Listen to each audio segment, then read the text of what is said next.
Bismillahirrahmanirrahim. Assalamualaikum warahmatullahi wabarakatuh. Harapan saya kepada semua sahabat beriman agar selalu Allah Subhanahu wa ta'ala berikan kesehatan, diampuni seluruh dosa-dosanya, diberkahi seluruh amalannya. Kali ini kita akan membahas tentang amalan sedekah yang tentunya bisa menguatkan iman kita, menjadikan keberkahan pada harta kita, dan juga menjadi keberkahan pula pada keluarga kita. Karena setiap amalan itu akan berdampak bukan hanya di akhirat, melainkan juga di dunia. Namun, sedekah apa yang paling utama yang dianjurkan oleh Rasulullah SAW? Insyaallah pada kesempatan kita kali ini akan bahas tentang bagaimana 5 keutamaan daripada sedekah yang diprioritaskan atau diutamakan. Yang pertama adalah keutamaan sedekah yang tentunya bisa langsung dirasakan oleh kita adalah kepada orang yang membutuhkan.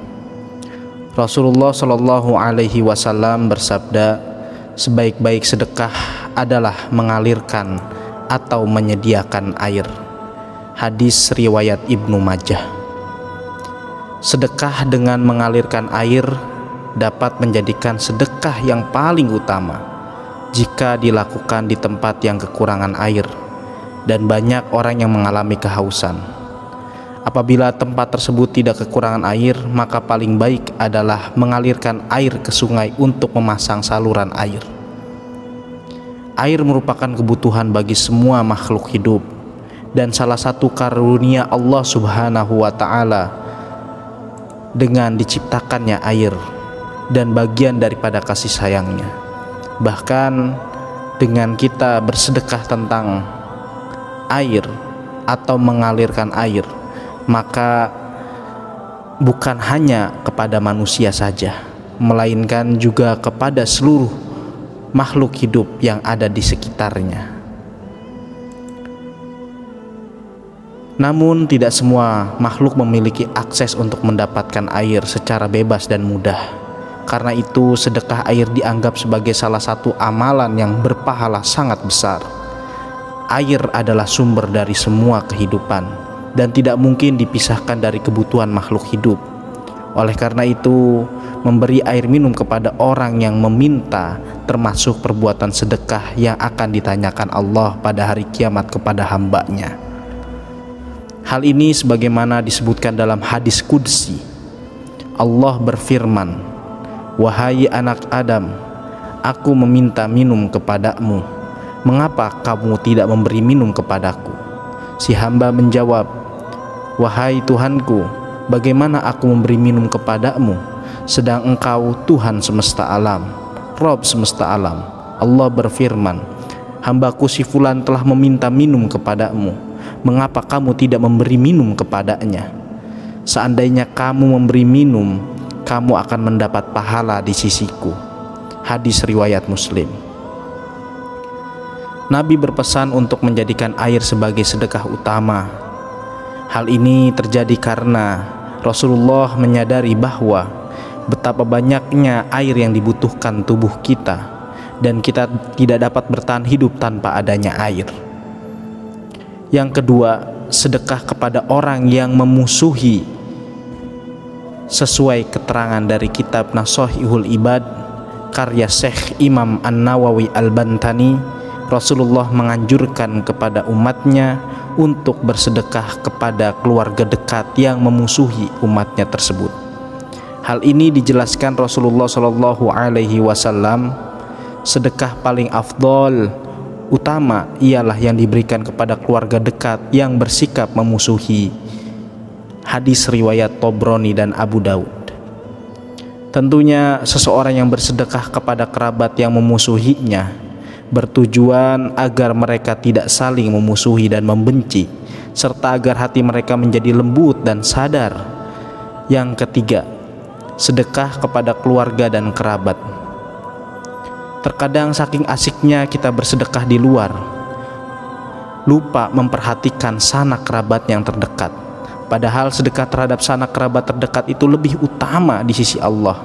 Pada suatu masa turun suatu ayat kepada Nabi Muhammad SAW, tidakkah kalian memperoleh pahala yang sempurna atau surga sehingga kalian sedekahkan dari harta yang paling kalian cintai? Ya, dan apapun yang kalian sedekahkan, maka sungguh Allah adalah zat yang maha mengetahui. Quran Surat Al-Imran ayat 92. Mendengar ayat itu, sahabat Abu Tolhah tergerak hendak menyedekahkan harta terbaiknya, yaitu kebun kurma Bayroha. Lalu Nabi Muhammad SAW sangat terkagum-kagum, kemudian bersabda, kebun Bayroha itu adalah harta yang banyak keuntungannya. Kebun Bayroha itu adalah harta yang banyak keuntungannya. Sungguh aku telah mendengar ucapanmu, dan sungguh sarankan agar kebun itu kau sedekahkan kepada para kerabatmu. Hadis riwayat Bukhari dan Muslim. Setelah mendapatkan petunjuk dari Nabi Muhammad SAW, Abu Tolhah kemudian melaksanakannya. Ia kemudian menyedekahkan kebun kurma Bayroha yang menghadap ke Masjid Nabawi kepada para kerabat dan anak pamannya. Secara lebih detail, merujuk riwayat dalam Marasil Abu Bakar bin Hasan, kebun kurma Bayroha itu kemudian oleh Abu Tolhah disedekahkan kepada kerabatnya, kurang lebih senilai 400 juta rupiah bila dikonversikan ke dalam rupiah. Dan juga ada hadis lainnya menyebutkan bahwa sedekah untuk orang miskin nilainya sementara, adapun sedekah untuk kerabat nilainya 2, sedekah dan juga silaturahim. Hadis riwayat An-Nasai. Islam sangat melarang kepada umatnya untuk memutus tali persaudaraan. Oleh karena itu, bersedekahlah apabila ada kerabat yang memusuhi, agar persaudaraan antar sesama muslim tetap terjalin. Lalu yang keempat, sedekah ketika sedang sehat. Mengutip dari kitab Sunan An-Nasai jilid 2 karya Imam An-Nasai, Rasulullah SAW menyatakan, sedekah saat dalam keadaan sehat merupakan sedekah paling utama. Sebagaimana dalam hadis sahih berikut dari Abu Hurairah radhiyallahu anhu bahwa seseorang pernah bertanya kepada Rasulullah, "Wahai Rasulullah, sedekah apakah yang paling utama?"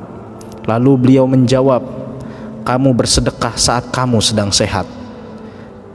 Sangat menyukai harta benda, mengharapkan hidup yang panjang dan takut miskin. Kemudian yang kelima, saudaraku yang beriman, sedekah suami kepada istrinya. Bagi seseorang laki-laki yang telah berkeluarga, sedekah yang pahalanya sangat besar, yaitu menafkahi istri dan anaknya. Hal ini bahkan menjadi kewajiban utama sesuai dengan kitab Uqudul Jain karya Syekh Imam An-Nawawi Al-Bantani. Menafkahi istri dan anak merupakan sedekah yang pahalanya jauh lebih besar daripada bersedekah kepada orang lain. Hal ini sebagaimana di dalam hadis Rasulullah SAW bersabda, sedekah yang terbaik adalah yang dikeluarkan selebih keperluan, dan mulailah dari orang yang kamu tanggung. Hadis riwayat Bukhari. Dalam hadis lainnya dikutip dari kitab karya Al-Hafiz Ibnu Hajar Al-Asqalani dari Abu Hurairah radhiyallahu anhu bahwa Rasulullah SAW bersabda, bersedekahlah. Lalu seorang laki-laki berkata, "Wahai Rasulullah, aku mempunyai 1 dinar." Kemudian Rasul mengatakan, "Bersedekahlah pada dirimu sendiri." Orang itu lalu berkata lagi, "Aku mempunyai yang lain." Beliau bersabda, "Sedekahkan untuk anakmu." Orang itu berkata pula, "Aku masih mempunyai yang lain." Beliau bersabda, "Sedekahkan untuk istrimu." Orang itu berkata lagi, "Aku masih punya yang lain." Rasulullah menjawab, "Sedekahkan untuk pembantumu. Orang itu berkata lagi, aku masih mempunyai yang lain. Rasulullah bersabda, untuk yang terakhir kalinya, kamu lebih mengetahui penggunaannya. Hadis riwayat Abu Dawud dan An-Nasai. Sedekah merupakan amalan yang paling mudah dikerjakan. Bahkan ada sedekah yang tidak memerlukan harta. Senyum dan salam yang tulus kepada sesama juga merupakan bentuk sedekah. Sahabat beriman yang dirahmati Allah, dengan mengetahui kepada siapakah sedekah yang paling utama, kami berharap kita tidak merasa bimbang lagi untuk bersedekah, sebab hanya mengharap ridho dari Allah Subhanahu wa ta'ala. Wallahu alam bissawab. Tentunya kita bisa mengamalkan 5 amalan ini kepada orang yang atau golongan yang tepat. Dengan ini tentunya kita bisa memaksimalkan sedekah dengan proporsional, dengan tepat, dan semoga kita dimudahkan oleh Allah Subhanahu wa ta'ala untuk bisa bersedekah lebih banyak, lebih baik. Amin ya rabbal alamin. Wallahu alam bissawab. Demikian yang bisa disampaikan. Nastaghfirullahu li wa lakum. Wassalamualaikum warahmatullahi wabarakatuh.